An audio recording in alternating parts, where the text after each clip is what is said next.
I'm going live. I ain't got time for y'all right now because it's the Venus Lounge and this is my space and place. Thank you for joining me. It's the Venus Lounge, a podcast dedicated to women and working moms. Just being creative, finding ourselves. We're here to support you in that journey. It's important. You have responsibilities. We're maintaining the world. We're bringing balance. And we're here for you. I want to hear your stories. I want you to share your journey. Come join us at the Venus Lounge. I'm your host, Renee Moncada McElroy. Let the love set me free. And welcome. You is where I wanna be. Welcome. Love set me free. And happy 420 to all you Let the love set weed heads out there. Close to you is where I wanna be. That's so derogatory. You know what?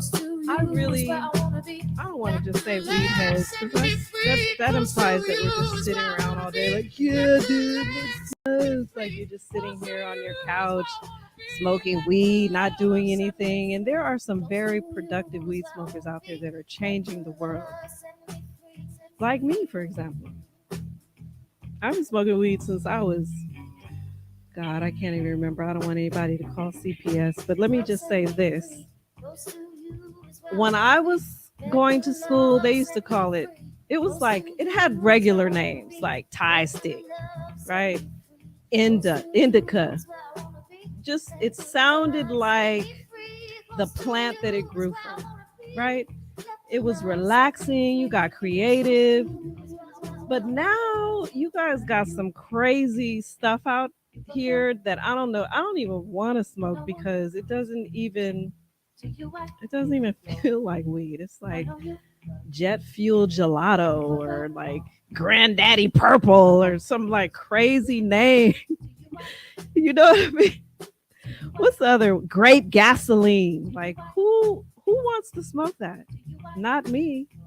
Give me some Bammer weed. There used to be a song called Don't Give Me No Bammer Weed. You remember that? Do you remember that song? I want the Bammer weed. You know why? Because the Bammer weed doesn't make me paranoid.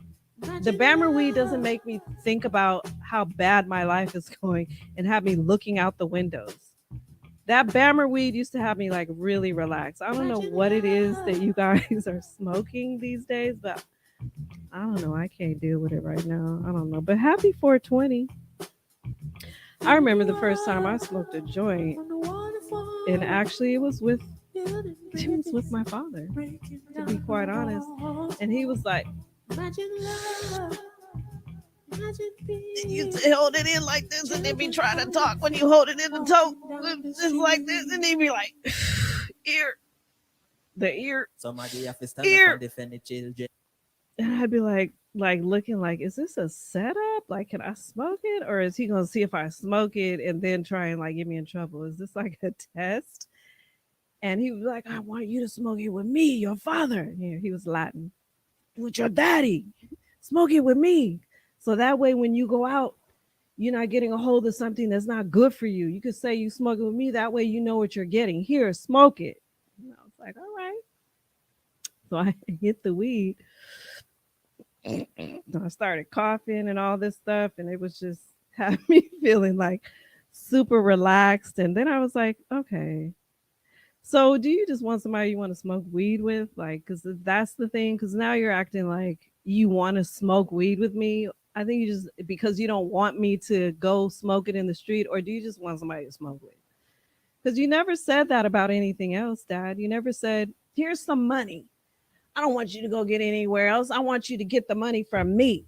It was always just about weed. But anyway, happy 420. That was my little 420 story. Yeah. So if you do weed, like people say, how do you do weed? You don't do weed, you smoke weed. You do coke. You do heroin. You do drugs. But weed is not a drug. It's an herb. It's a plant. It was created by nature. And it's just beautiful. It's a beautiful thing. So happy 420 to y'all. And thank you for joining me. I have a special guest for y'all today. And I cannot wait to bring her in. It's so many things to say about this woman. First of all, I rarely get intimidated by women. But this woman makes me feel like, okay, I need to get my life together. I need to really line up my stuff because she is phenomenal. I've been wanting to have her on the podcast for a long time. She's a Grammy nominated quadruple threat.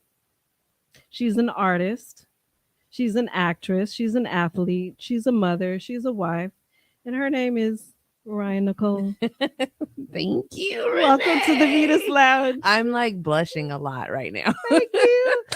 I've been wanting you to come on the show for such a long time. I mean, I've been fangirling about this show and you in particular for a minute now. So this is mutual love right now. I guess. Yeah, I'm hyped to be here. Are you? Yeah. So how was your week? Oh man, what day is it? First of all, Today's Thursday. That's how my week was. Like, I don't know what the day is. My Today's week's been Thursday. cool. I think my week has been cool. Every day is flying by the seat of your pants. Mhm. Just trying to get to nighttime so we can go to sleep and have our daughter wake Right. us up. Like, that's been that's been my life for a minute. So you have a newborn? I do. Well, Where? she's a Like- toddler. Oh, she's hiding. This is hiding behind my fupa is hiding behind Okay. the sweater. Okay. But no, I actually been working out with my training partner and my former co-athlete Andre Ammons with this group called Damn Sport Fitness, Mhm. and he's kind of getting me snatched back. I'm really grateful. I wasn't Yes. sure it was gonna happen, but it's starting to happen a little bit. Okay. Trying to get my summer body back. Oh my God. I think you got it back. Oh, I thank feel you. like, it's a journey. So the baby is She is 16 months. 16 months. Yeah. So when do you get to the point where you stop saying months? Like I know. like she's 132 She's months. 57 months. I know. My Right. son, who is 9, asked me, "How many months am I?" I was like, "Boy, I don't do math like that. Leave me alone." No, but she's 16 months. I think I stopped saying it at like 18. Then I'm Yeah. just gonna be like, she's a year She's and a 2. half. She Yeah. 2. She finna be 2. Yeah, Whatever. she's Yeah. about to be 2. Yeah. Yeah. Yeah. She's good, Well, though. you look amazing. Thank you, Blessings to too. you and Thank your you. family, your beautiful daughter. Thank you. What are you working on now? I see you always doing something. I am always doing something. I have quietly been working on this musical for 3 years now, and Mhm. it's slowly kind of taken over my life. Mhm. It's a musical called Co-Founders. It's the story of 2 unlikely co-founders who come from 2 different parts of the world to chase an impossible dream in Silicon Valley. Mhm.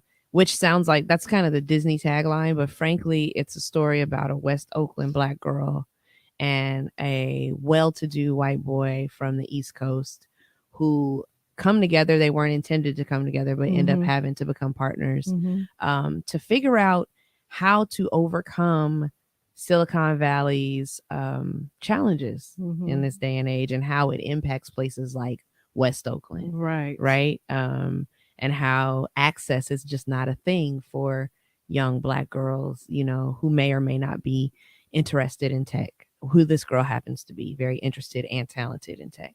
So yeah, I've been working on that Are you writing it? I'm writing it. Yeah. So you're also a writer. Thanks, Ryan. Now I got to go figure out how I can become a writer. This is On top lies. of being a Grammy award-winning artist, Grammy nominated athlete, now I got to go figure out how I can write. Thanks. Yeah. You write, please. You write, you script. I know you do. So yeah, I've been working on that, and back and forth to LA where my musical director is. Victoria Theodore Mhm. is my musical director, who is also, she's played with Beyonce and Stevie, and she was the course. MD for the Donna Summer musical. Oh my! I haven't seen that. Yeah. I yeah. read about that. I Yeah. got to write that down. Write it down. Okay, It's okay. something to see. Yeah, she's our MD. She lives in LA, even though she's from here. Town business. Town business. Yeah, so we're back and forth there, working on that and making sure the music is solid, and our visuals team is there as well. But the show is based here. The It's show really- is based here in show is Oakland. based here in So is Oakland. that what brings you fire? Like writing? Like what what that's a brings good you question. fire? What Creating with justice in mind brings Ooh. me fire. It does. I like creativity, but I like creativity to an end. It needs to be about something. Mhm. I love justice work, but I think sometimes justice work gets boggled down in data and Mhm. information and all of that. Something about the marriage between creativity and justice really sets me aflame. Do you think the world needs that? I do. I Mhm. do. I feel like, Ice Life said this many years ago, and he's a poet from here. And I don't take a lot from him, but I'm taking this from him. Okay, we're taking this Ice Life. Ice Life, You yeah. sound like a cold. Girl, bro. he ain't a cold piece, but we ain't gonna speak on, bruh. We don't pick on. We're gonna focus on the good. But he said many years ago, it stuck with me, that that music was the soundtrack of the movement, right? Like that music, I'm Black and I'm proud. Creativity was the soundtrack of the movement. When you really think about the Black Panther movement, for example, That's right. you think about, I'm Black and I'm proud. You think of everyday people. You think of the fashion. You think of just the way that they galvanize people around not a party atmosphere, but it was a group dynamic that felt lively and exciting.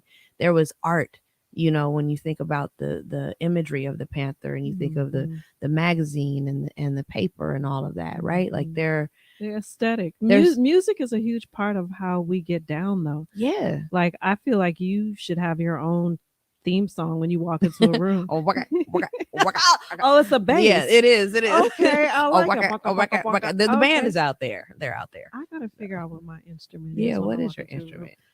Oh no, let me get back to you on that. Of course, I'm like picturing, for me, the platforms with the goldfish in it and all of that. Oh, You know what right. I'm saying? I'm gonna get you sucker Yeah. type stuff. So the musical. So back to the Black Yes. Panther story. The musical. Yeah. So I just believe that without creativity, when you can't imagine your future, it's hard to write it, right? And so we have to help the lawmakers, the everyday people imagine greater possibility for themselves. And so I believe Harriet Tubman was an artist. Yeah, she could was. see beyond what the present context is, and I think that's what artists are gifted to do. Yeah. Right. So what are some of the things that you see missing from the world from a creative standpoint? I think there could stand to be more diversity in What kind of diversity? I think more voices. Like, we see so many entities as a monolith. When you represent women, even diversity within the Black diaspora, in the Black yes, culture, when you talk about Black folks, it's like, oh well, this is the Black Not representation. monolithic. It's Yeah. not monolithic. Yeah, We all got different ways of coming about things, different It's ways of true. Yeah. speaking, to God, different ways of even acknowledging if that exists. You know what I mean? Different ways of emoting and expressing and all of that. And I think that diversity of expression deserves to live a little bit more in the world. Yeah. So what if you had all the money in the world? If you had unlimited resources financially, or just what creative project would you be like, this is where I'm putting my money? That is a great question. Yeah, like what, if it just came to you like, hey, we want to fund your project. Ooh, what is it? Dare to dream. Put it out Thank you. there. I know. Here What I is am. Call me to myself. Okay. it? Off the cuff. I Off know. the Close cuff. my eyes. I think at this stage of my life, that project would look like a multi-generational, co-creative experience, so that there was both a performance element from the artist and a expectation of response from the audience, so that they could also create. Yeah. Because I think everybody's creative. I just think they need the Definitely. invitation to do so. And I think that the ultimate aim of it would be healing. Absolutely. Right. So co-creative, immersive, healing experience that is multi-generational and multi-ethnic.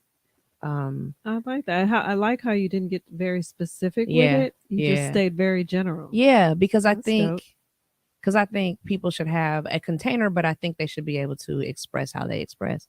So that could be visual art, that could be music. I would fund every possible mechanism. So if there was a need to create music, there'd be every instrument, every studio, every way to make that feasible, visual, digital, tactile, whatever. But I think a multimedia expression is important, because I think we all learn from art.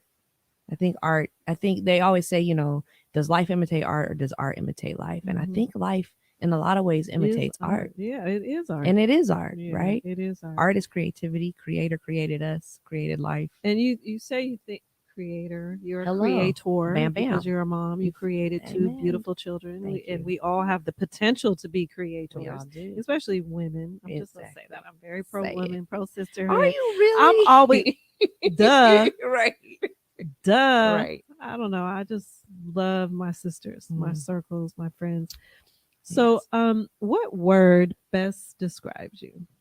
Ooh. Renee, why are you asking these hard Because questions? I already know the answer. I Really? Can help, I can multi hyphenated, I think that's really queen it. of everything. Polymath. You told me something. You were a I was joking, like I was like, you have a way with words, and you were like, I'm a sapien. Sapiosexual. Sapiosexual.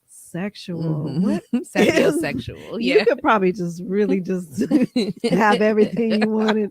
If you went up to a bar or somebody and said, I'm a sapiosexual. I'm a sapiosexual. What is Yes. that? I know because I looked it up. Yeah, I love words. I love words. I love a person who can craft a perfect sentence. You do. You're good with words. I try. Let me see. In the Black Woman is in the God Code Mhm, video, you mhm. said my mind slips me Yeah, right so now. does My mine. I wanna know. emphasis. No, I'm sorry. I can't do it right now. It was when you came up, you said my body. Where did you come up? I thought I told y'all was hella God. Yeah. Was the first thing you came out saying. And then you said my blackness is infinite. Yeah. And then you said my husband, my children are enrolled in Sabron. Yep. I can't remember the lyrics. All right, But I you already told spit y'all I so was hard. hella God. Hallelujah to the Holy One.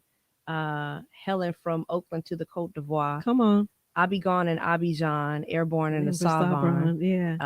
My blackness Husband, is airborne in the Savon. Husband, dang, I don't know. I got It's okay. We'll play the it'll video. come When I back. do the rebroadcast, I'm gonna drop the video Okay, in. okay. So Yeah, y'all gotta don't pick it up. despair. So what would This you black do? exquisite, this limitless, That's the infinite and part. exquisite. Yeah, that's the it. part that I was at. The black exquisiteness is limitless. Something, Mhm. but it was just like, oh my gosh, she's so Thank cold with the you. words. Thank you. And then you were like, I'm a sapiosexual. I am. You're like, oh yes, you are. Yes, you are. Yes, you are. So through all of your let me just read some of the comments. Oh, my sister's here. Hi, Oh. Martha Moncada. Hi, Did she leave Martha. already? Hi, She's sister. here. She checked in one time. Word. Yeah. Any comments? Make sure y'all like and share and follow us on the Venus Lounge podcast. It's the Venus Lounge on YouTube, and it's the Venus Lounge on Instagram. Mm-hmm. And then on KPFA Radio, it's 94.1 on Facebook and Twitter, and then 94. I'm sorry, I'm drawing a blank. Facebook, Twitter, Instagram, KPFA Radio. Yeah. Yeah. There we go. Right. Yay. Right Sorry, on. it's a lot to think of. Yeah, it's a lot. But anyway, thank y'all for joining us. It's the Venus Lounge. My very special guest, Miss Ryan Nicole. Thank you. Yes.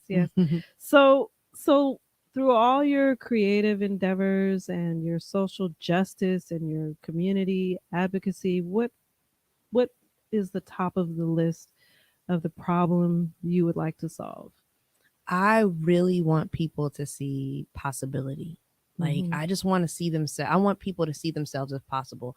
I think the issue with public safety, the issue with racism, the unhoused. Unhoused. You have the Haven Project. I do. Yeah. I think it's around people's limitation around possibility.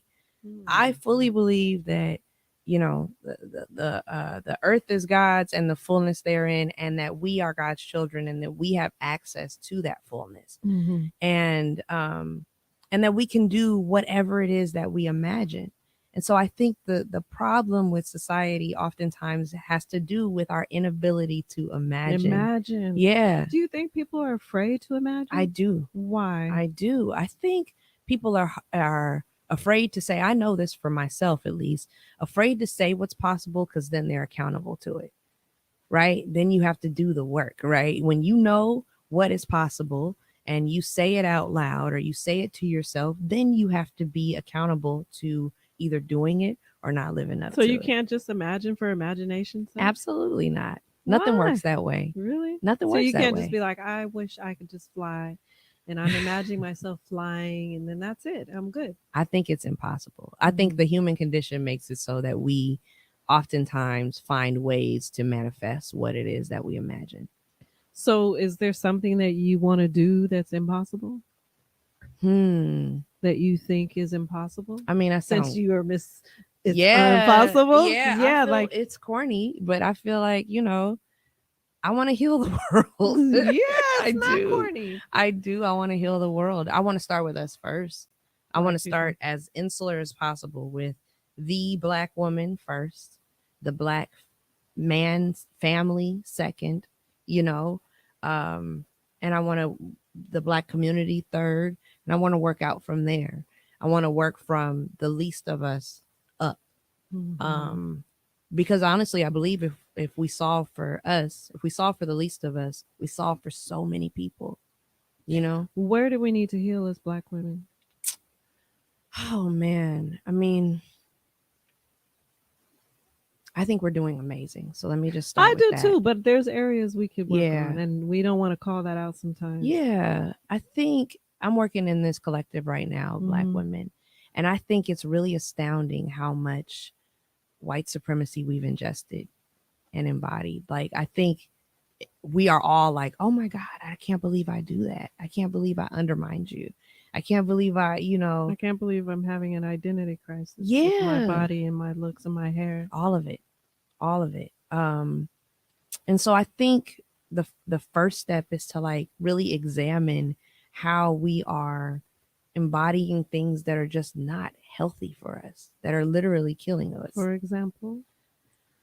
Oh man, I mean, And I'm only asking this because if we repost this, or if someone watches this section, we could be honest with ourselves, because I feel like no one is going to hold Black people accountable, Black women accountable, except other except Black. for us. First of all, you're not going to be able to do it. Okay.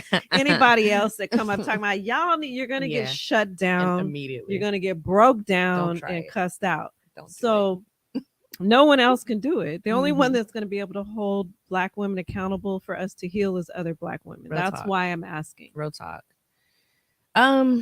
So we could pick one thing that we need to heal, because you said it starts from us, which Yeah. I really believe a lot of the world listens to us. We have a Mhm. lot of power and Mhm. influence, Mhm. but I also feel there are areas where we need to work on. There are. So we can get rid of some of those power. I think words sometimes are a part of the problem. Yeah, we can be. So we were talking about this a little bit, and this isn't the topmost issue, but I do think beauty is currency. We talked about that. Yeah.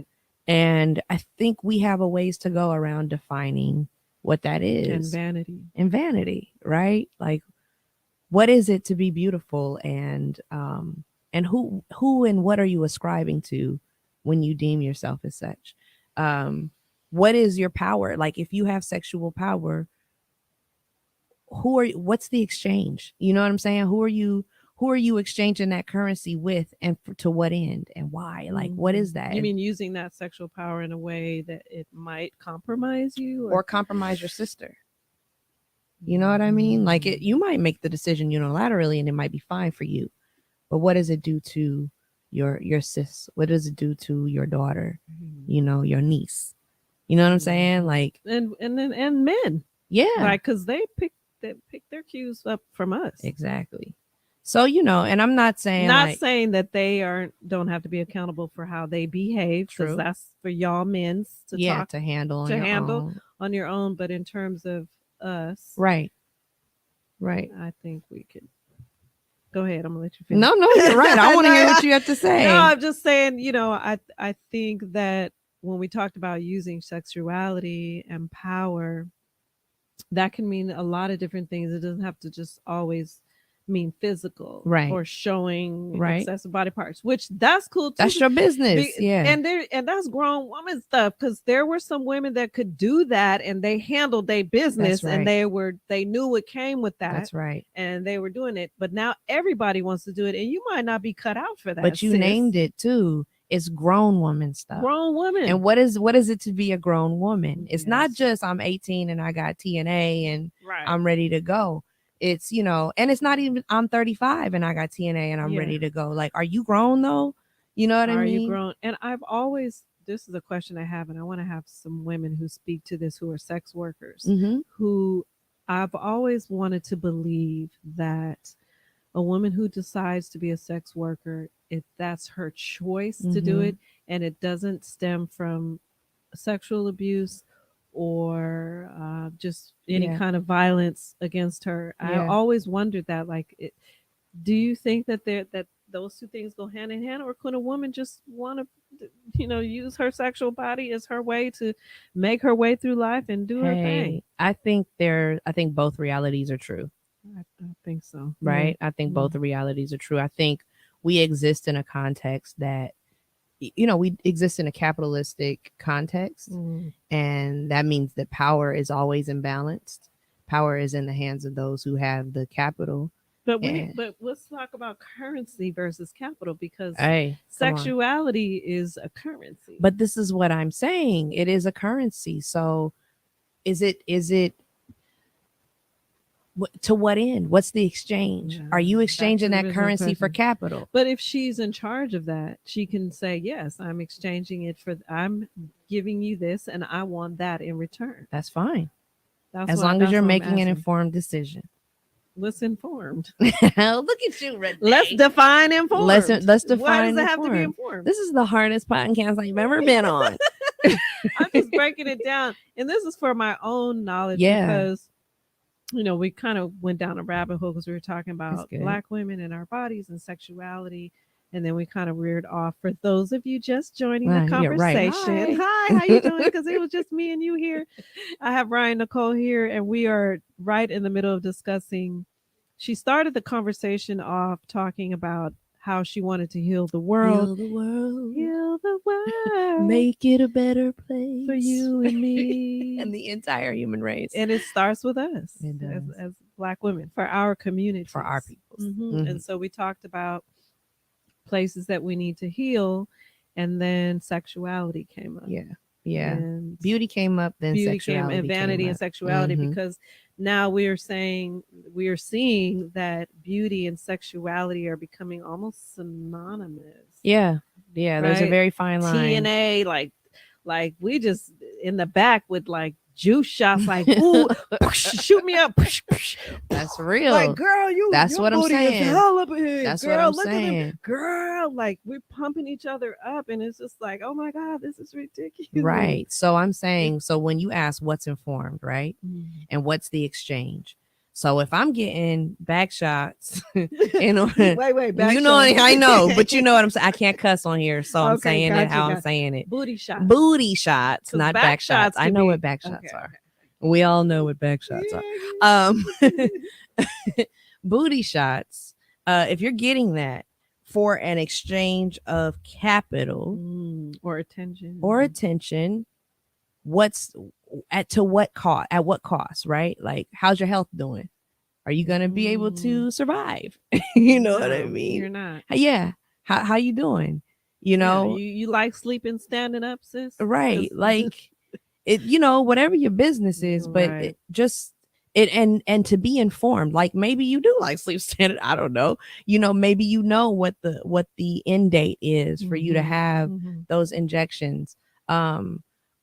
As long as you're informed about it, and that you can speak to yourself intelligently about the decisions that you're making, and that you're not making them in a blind vacuum, that you're not making them because you're influenced by other people telling you that this is what you need to do.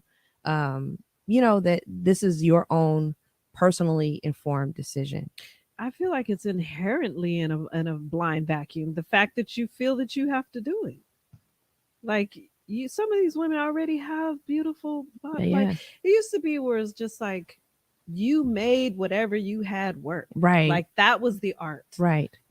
So that's the art. Like, I never had big boobs. I always wanted them, Mhm. right. When I Mhm. walk into a room, I see women She with, walk like this, don't right, she? I just be like, I want that. Right. But then over time, I was like, I'm gonna just wear my little low cut thing, and I'm just gonna do my thing. And this goes back to my notion around creativity, right? Like, there you go. you take what you have and you make something out of it. That's the magic of Blackness for sure. It's certainly the magic of African Americanness, in that you take what you have, what little it may be, what great it may be, and you make something amazing with it, beautiful with it. Yes. Right. And I think the thing about like the commodification of beauty that turns it into, this exchange, right, makes it so that everything becomes cookie cutter, that creativity is removed. Yes, if you don't have a 72-inch weave, if you don't have 8-inch nails, if you don't have right, y'all out here in drag and don't you feel even me know it. I mean, and that's if that's your personal expression, do that. Is it though? But is Okay, it I got though? what you're saying. You know what I'm saying? I don't know. That's the question. Yeah. If you eliminate creativity from the onset, who are you? Who are you? Who A are cookie you? Cutter. Yeah. You look like every house in the suburbs. You feel me? Like everything looks the same. everything looks the same. Who are you? And why? And then we can unpack from there. Oh gosh. Yeah. So who are you? Yeah. What Who is Ryan Nicole? Yeah, Ryan Nicole is the daughter of Stephen and Anita Peters. Oh wow. Two hardworking, industrious, Black folks who were here in this region during the height of the crack epidemic, who did whatever they could to shield their kids, but not completely. I mean, I knew what was cracking. I knew it was popping. We were in the middle of it, but somehow we weren't in it, Yeah, I'm a daughter of navigators. That's what I'll say. Oh, I love that. Yeah. And I've learned how to do that, just kind of inherently discern and navigate. I am a mother, more recent definition of myself, but I've always been a nurturer and a caretaker. Always. I've been a big sister for a long time. I'm the oldest in my family. I'm a daughter of Oakland, for real, for better, for worse. I'm a Black woman, and I say that, it's almost goes without saying, but it's important. It's a major part of my identity. Of course. Yeah.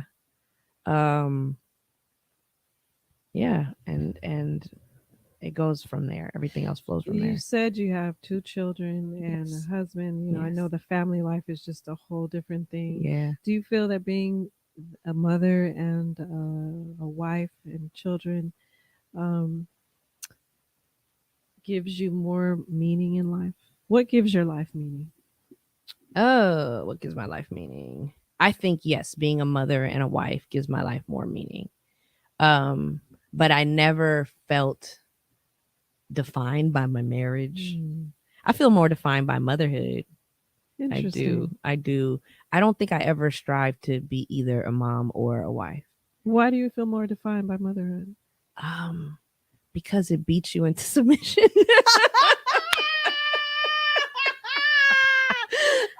Cheers to that. Even though this is water, because you're going to bow down to this. They'll you going to bow down to you these talking about being pimped. Oh, my God.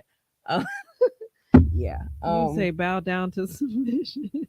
They will beat you. That gives me meaning. Yes. Right. Yes, they do. I mean, you have to figure out, in my marriage, I got to be me. I got to just be me with my partner, my husband. Handsome husband too. Thank you. Fine, brother. Thank you. Yes. And we just enhanced each other.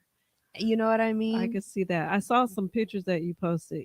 From back in the day. Yeah. The good old times. The good old times. Yeah. The pre-wrinkled, pre-gray hair times.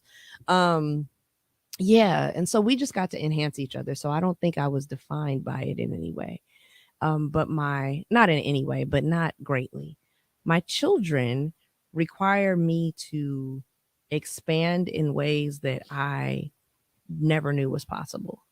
Yeah. Fiscally, emotionally. Right. I didn't even know I had that much money. You know what I'm saying? I'm like, if I knew I had this much money when I was single, how can you afford to? When I was applying for financial aid for my daughter, they were like, "How can you afford to survive off this much?" I was like, "I don't know. I don't know. You tell me. You tell me. You will find the money. Ain't Yes, that something? It's something. It's something. So yeah, I mean, I'm making more money now than ever before, but I got less time, less capacity, but I have more motivation. They give you motivation. They give you every reason. I wonder what that is with children. They do give you, it's something about that. They just give you motivation. I thought I was motivated, but until I had my children, I was even more motivated. Yeah. They give me a lot of reason. I guess it's because they know they're just in your face every day. Yeah. And you just have to be so accountable, and You just do. them little eyes. You know, you look at Right? their eyes, they're clear, Yeah. they're bright, they're Yeah. new, they're innocent, They're and you just new. want to keep that for as long as you can. Yeah. That look, like I just Yeah. want to protect that bright eye, innocent eye for as long as I can. Because when you go out into the world, even looking at your own eyes, you know, it's Yes. like foggy, and Yes. yellow, That's spots. And know they what I just mean? they've been through something. I had this poet Right. friend, Mark G, who used to tell me when I was pregnant with Onyx, he would say, I know a woman who is given natural childbirth because they look the same as a person who has been through combat. And I was like, what? He's like, Wow. yeah, it's the same eye. It's the same look. That's deep. You feel me? Yes. And it's crazy because, you know, Black women, we don't really age. Yeah. We don't really age. I can look back at some pictures Mhm. and humbly say, I could have been 20 something. You know, I don't know how old I was in that photo. You know what I Let me mean? show you these two photos. Yeah. But the eyes say it all. Yes, they do. There's something that's just like, girl, I've been through it. Yeah. Yeah. Right. Because when I look at pictures of me, like the skin looks the same, hair, Yeah. but the eyes weren't as bright. Yes. You're like, you can't run that game on me today. Yeah. Because these eyes is 40. So as a mom, you know, like you say, you're a nurturer, Yeah. you're a healer. Do you find that you had less capacity after you had your, like, what do people ask you to help? Do people come up to you and be like, can you help me with blah, blah, blah? Yeah. What do people ask you to help with the most? And you be like, I got 2 kids. Basically. I mean, I've learned to stop saying it. Fortunately, people stop asking me, but can you do this for the community? Mm-hmm. And what that means, it's a euphemism for free. Yeah. No, I can't do it for the community. You My know community, why? I'm already doing it. Yeah, for the exactly. community. They are named Onyx and Anais. That's my community right there. .org. Yeah, for real. We are a 501c3. We need donations. Pronto. Yeah, so I'm constantly asked, would you mind hosting this for the community? You know, we're a small nonprofit. Can you do this? I can't. And those are usually people that don't have any children. Right. Because they wouldn't ask you if they did. How dare you? They know better. So yeah, I have learned. I mean, I don't feel any guilt. I used to feel guilt, like okay, I'll do it. Right. Now I'm like, no, I can't afford it. So this is PC, pre-children. Yeah, PC. PC. Yeah. Okay. Yeah. Okay. So as a mom and having 2 children, what are some of the values that you would like your children to learn? I'd like my children to learn the value of hard work. And that doesn't mean not necessarily for capitalism, because I'm investigating the merits of capitalism right now. I don't want them to have to work a job per se, but I want them to know the value of hitting a wall and getting over that wall. Mm-hmm. I want the character that brings. It's something that I learned as an athlete. The consistency, the discipline, right? Yes. Right. Wake up early, get your work in, eat well. Yes. You know, all of that stuff, all of that is huge.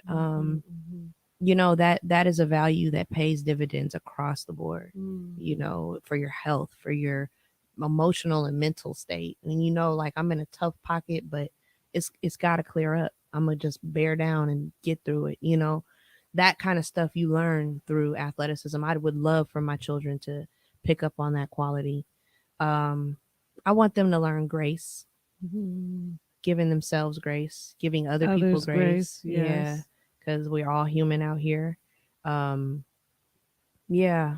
And I think those can balance each other, right? Like Mhm. hard work and discipline. Sometimes you don't give yourself grace. I gotta hit this mark. I gotta do this. I gotta be better. I gotta so on and so forth.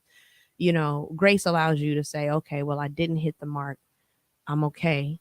I'll get there next time. Do you give yourself as much grace as you give others? I'm learning.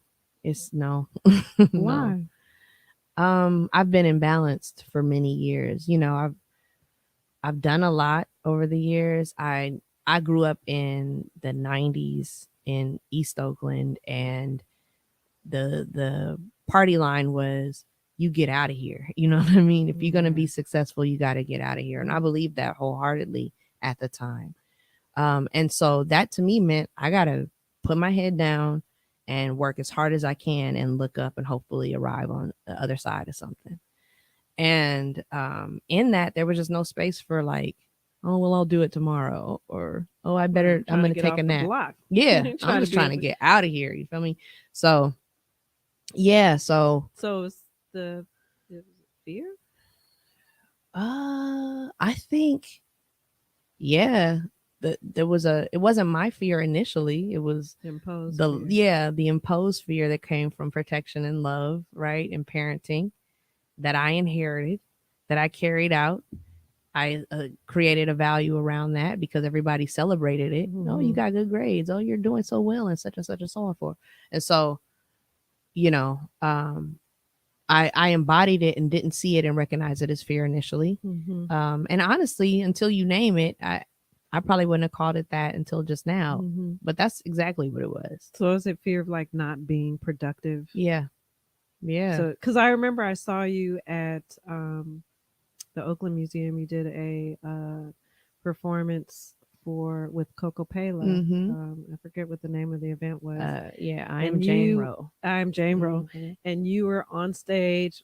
Phenomenal MC, by the way. You guys have to see you perform. You just transform. I love watching you. She had baby stroller, husband, her 2 kids, and was in total mommy mode. Then when she grabbed the mic, it was like a whole nother person. And I was like, wow, I just saw a transformation.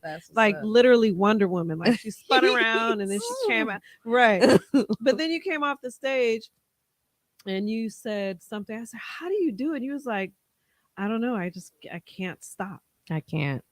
It's true. And I was like, what do you mean? And I just can't. I don't know how. I don't. I feel guilty when I rest. Damn. I do. Why? I know. Rest is productivity, right? Rest you do realize healthy. that. I'm learning that. I'm learning it. Yes, you do realize that. Like, no, I don't realize it, but I'm learning it. Girl, I will sleep a week straight. Will you? I don't care. Yes, I get my rest. I love it. They call me Sleeping Beauty at home. Take it. But you know what it is? I don't feel guilty. Good. I rest and also it's my time to talk to God and to listen. And I take the time.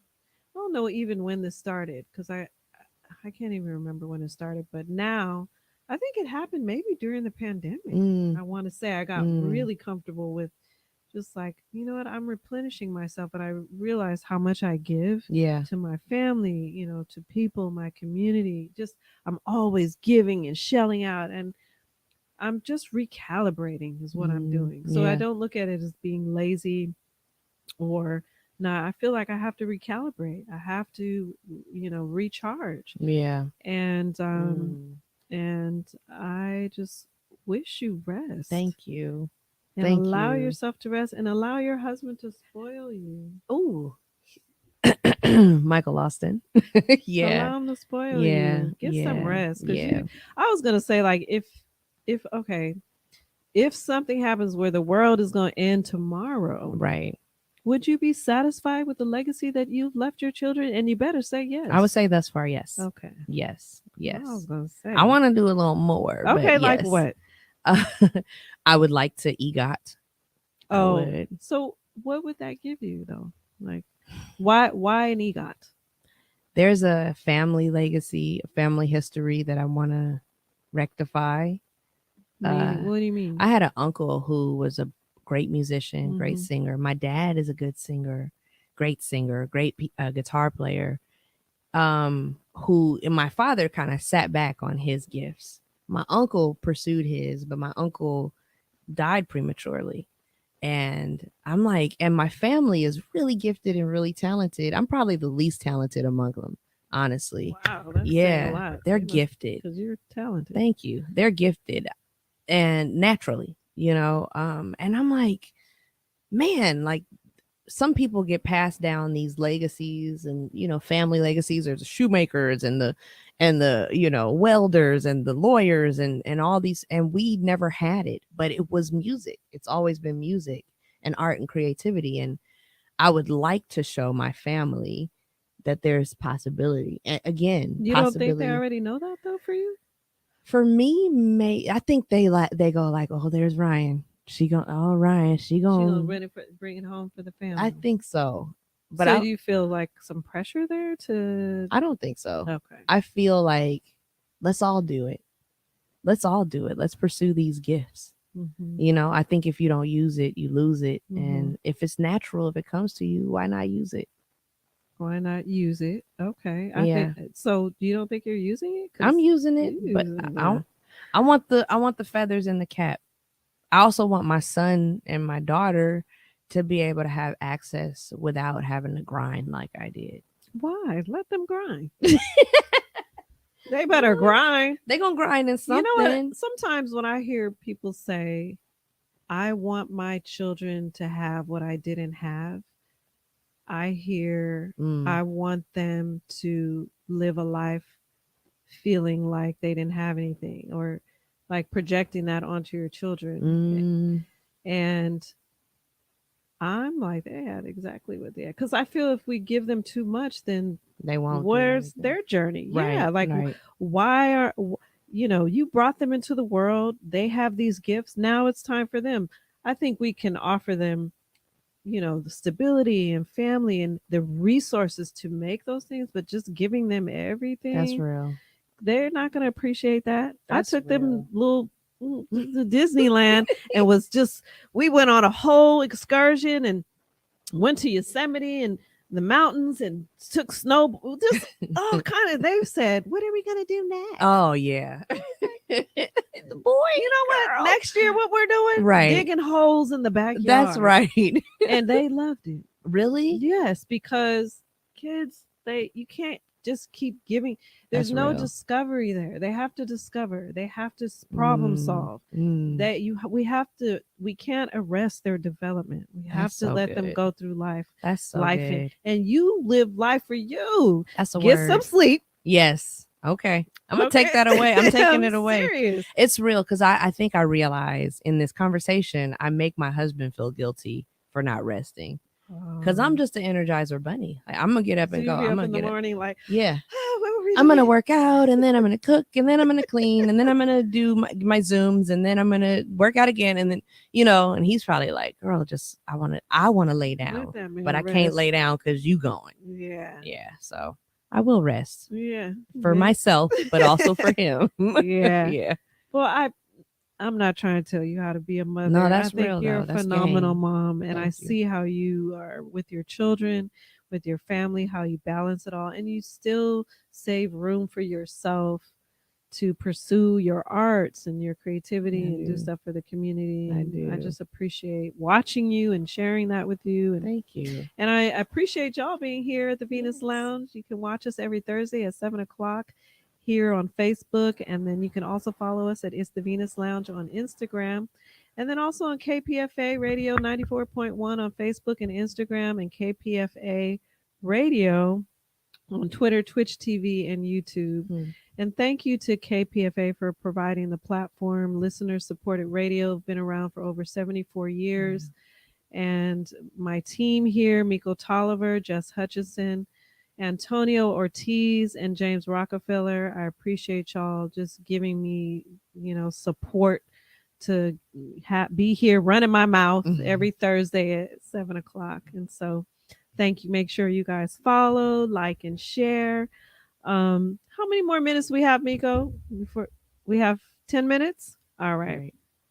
So let's talk about what you have coming up. I remember you mentioned Yeah, You're writing your play. I am. What's the name of the play again? It's called Co-Founders. Co-Founders. That's right. And then you have any performances coming up or anything? I do. I have I actually have a performance this weekend, a very small appearance at the People's Earth Day for water justice. It'll be right at the Lake Merritt Amphitheater. I have been partnering with SF Baykeeper for 2 years now. We got a California Arts Council grant to do some artwork around water justice. Many of the tributaries, a lot of the shorelines that are polluted are impacting our people first, are impacting POC, people of lower income, so on and so forth. It goes into the waterways, it goes into your drinking water and all of that. Yes. I lived in West Oakland. I just moved from West Oakland, but I lived in West Oakland, right down the street from McClymonds High School. Yes. That got shut down because of the water. Yeah. And so I'm in this partnership with SF Baykeeper for this reason in particular. And so we created a song, we created a music video that hasn't been released yet, but I'm going to perform that song this weekend. I also have another performance. I actually get to host Netta Brielle, Tracy Cruz. What? When is this? Yeah, and Tiffany Austin. It is June. Oh, don't get me the lying. June 21st, I believe. Okay, we can post it out. At Yoshi's. I get to be the host of that. That's going to be great. It's a High Life O City production. 3 of just the most dynamic R&B jazz singers here in the Bay. And I love hosting. And you're good at it. Thank I've seen you at the Black Joy Parade. Thank 2 years in a row, right? Oh, I've been hosting for the last 5. Oh, wow. Yeah. Right. Yeah. I've seen you 2, but all good. Yeah. Amazing. I've been hosting for 5. It's been great. I love that. I love Alicia Greenwell. I love Black Joy Parade. Yeah, she's and amazing. I gotta get her on here too. She's phenomenal. Yeah, I will send you her information. Okay. And then I am in a theatrical production with the Lorraine Hansberry Theater called In the Evening by the Moonlight, which is a fictional conversation between real friends, Lorraine Hansberry, James Baldwin, and Nina Simone. And who are you playing? I'm playing Nina Simone. Yeah. Oh, and so when is this? That'll open in June. In June. Yeah. Okay. So are you going for the rehearsals for all of this? I will be. So we did a short workshop last 2 weeks ago that ended in a performance at Moad in San Francisco. They just revealed a new statue of the Lorraine Hansberry, and 2 chairs. It's a long story, but they revealed that on that Saturday, and we did a performance associated with it. And then I'm going to be in LA for 2 weeks, and then I come back and get into rehearsals. What's in LA? LA is the music direction for my musical. For your musical. Yeah. I just love how you're making it happen. You put your money where your mouth is. You be about, don't talk about it. Be about it. That's you. Be about it. All right. But you are going to find some time to rest. Is there anything that you do that you feel is not a waste of time, that doesn't require doing a lot of things? Like I work out. So that's good. That's my jam. I like to work out. I like physical exertion. I love to dance. Oh my God. If I could salsa dance every day, I would. Yeah. That's also my jam. You like to move and groove. I do. You gotta be in the mix. I gotta be moving. I am not mad at that. I think I'm like that too. I talk all this mess like, oh, I rest. I be sleeping. Right, girl. But then I'll be like, I got this podcast. I'm working on this movie. Then I'm about to go down here and do this. Yeah, I see you all over there. Yeah. All right. So so we got the announcements that you have going on. Let me see. Let me make sure. I had some questions here. How much time we have, Miko? 5 minutes? 9. What was that for? Oh, 7 minutes. Okay, so let's see. Okay, here's a good one. I'll be quick. If you could make a documentary about anything, what would you make the documentary about? Oh, Renee. Oh, Renee. You make documentaries. It's not fair. I You're know, good at this. Okay, you want me to ask you another one? Yeah, because that's a hard one. What's the best gift anyone has ever given you? And it doesn't have to be like a gift wrapped in a box. It could just I'm gonna be real though. The best gift I got was my BMW from my parents. Yeah, my mom found this BMW when I went through high school, no car. My first semester of college, no car. And I begged for a car. They were like, you got to do X, Y, and Z. And I did it and I didn't get a car. So I was like, whatever, they're not going to give me a car. Came back my first semester of college. And for Christmas break, they gave me this restored navy blue BMW 325, 1987 325. 325i. Oh, God, it was so gorgeous. Couldn't nobody mess with Nobody could you. mess Wait, with how me. old were you? I was 18. Yeah. Girl, Oh. I had a Volkswagen when I was 18. I'm glad see what I'm saying? I'm glad I didn't run into you then. She had a BMW. You see what I'm saying, Brian? I see what you're saying. A BMW 325i. Yeah. So what happened to the BMW? So the funny thing is it was restored, but it was restored like a 1/4 inch too short. I didn't know until I kept hitting these potholes and my fan would hit the radiator and it would chop up the radiator.